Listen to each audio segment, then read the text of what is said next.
Alors, comme beaucoup de chasseurs, j'ai démarré avec la fameuse carte 989 de chez Michelin.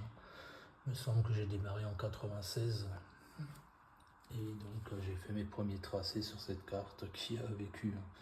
En fait, elle est complètement défoncée parce que j'étais dessus nuit et jour, enfin plutôt la nuit, et je ne comprenais plus mes traits. En fait, il y en avait partout dans tous les sens. Je ne savais plus d'où ils partaient, pourquoi je les avais faits et tout ça. Donc j'ai mis en place un système pour perforer des films transparents et les mettre dans cet éton, et pour que le film soit superposé parfaitement à la carte, ne bouge plus. Ça m'a permis de faire des tracés par énigme, à chaque fois de changer juste le film sur la carte. Mais c'est devenu ingérable aussi. Du coup, je me suis procuré à l'époque un atlas routier que je n'ai plus parce que pareil, il est complètement défoncé, parce que tout simplement je prenais les différentes cartes et je collais les feuilles les unes aux autres pour avoir quelque chose de beaucoup plus précis que cette carte de France. Et c'est d'ailleurs dans cet atlas routier Michelin que j'avais par exemple trouvé Ronces-les-Bains, par exemple. Ronces-les-Bains, et ça m'a permis à l'époque déjà de partir sur Ronces, Volx, qu'on a ici. Voilà, donc à l'époque déjà, je travaillais avec ça. Ensuite, je suis passé à un autre niveau encore. J'ai acheté plein de cartes et je collais les cartes entre elles pour faire des tracés de plus en plus précis. Et plus mes tracés étaient précis, et plus je comprenais qu'il fallait être encore plus précis. Et finalement, c'est quand même Google Earth, c'est quand j'ai eu mon ordi chez moi à la maison, début des années 2000, que j'ai vraiment pu chasser. Ça, c'est ce qui reste encore de mes brouillons. J'en avais beaucoup plus, hein. J'avais plusieurs classeurs comme ça avec tout ce que, toutes mes trouvailles, toutes mes fausses pistes, encore énormément de choses ici.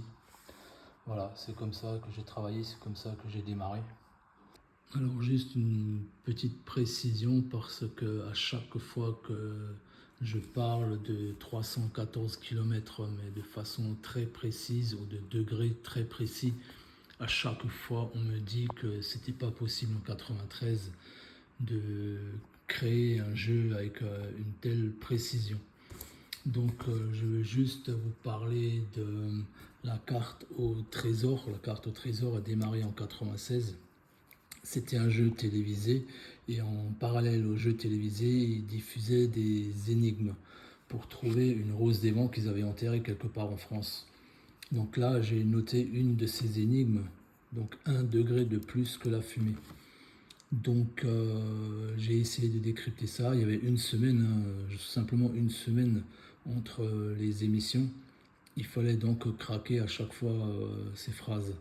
Donc comme la fumée était écrite avec des majuscules, je me suis dit que ça pouvait être un lieu-dit.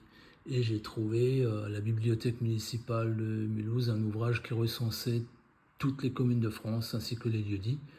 Et donc j'ai trouvé cette fumée ici, et en regardant sur la carte les coordonnées GPS, je me suis rendu compte à l'époque que la fumée était pile à 46 degrés 0 minute 0 seconde. Donc 1 degré de plus.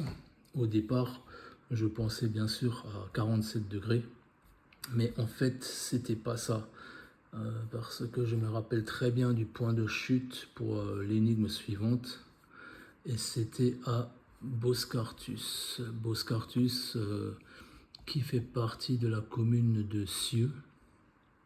Ici on a Cieux, là on a Boscartus, et ici on a trouvé une pierre branlante. C'était la suite des énigmes. Alors pourquoi je me suis intéressé à Boscartus à Cieux et pas à un autre lieu-dit? Tout simplement parce que Boscartus est situé à 46 degrés 00 minutes 0 secondes, et en longitude à 1 degré pile poil, 1 degré 0000. Donc quelque part on a 1 degré de plus que la fumée. On a la fumée à 46 degrés et on a 1 degré en plus, mais dans l'autre sens. Donc voilà, les énigmes étaient toujours tournées de sorte à nous induire en erreur. On aurait pu penser à 47 degrés ou encore autre chose. Mais en tout cas, c'est comme ça que j'ai pu progresser dans ce jeu. Et alors, je n'ai jamais mis la main dessus sur cette rose des vents. Par contre, je n'ai jamais oublié qu'on pouvait faire des tracés très précis grâce aux coordonnées GPS et mesurer des distances entre ces points. Et donc en 96 c'était possible, ce jeu l'avait déjà intégré, donc je ne vois pas pourquoi en 93 on n'aurait pas pu le faire.